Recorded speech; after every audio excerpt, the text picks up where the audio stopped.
আসসালামু আলাইকুম গাইস, কেমন আছেন সবাই? দেখেন আমার ভাইয়ের কি অবস্থা। আপনারা তো জানেন আজকাল খুব গরম পড়েছে, তাছাড়া একটু পর পর কারেন্টও নিয়ে যায়।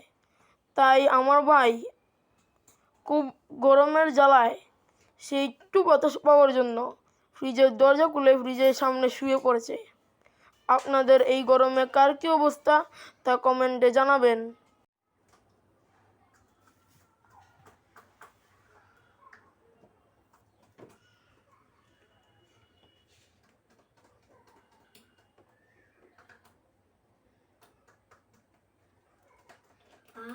কি শান্তি, কি শান্তি।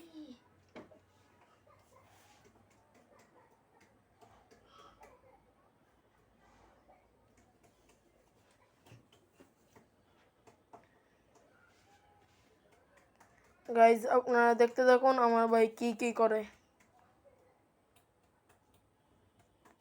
এবং আপনাদের কাছে একটি অনুরোধ, আপনারা আমার চ্যানেলটি সাবস্ক্রাইব করবেন এবং একটি লাইক ও শেয়ার দিবেন।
Puise.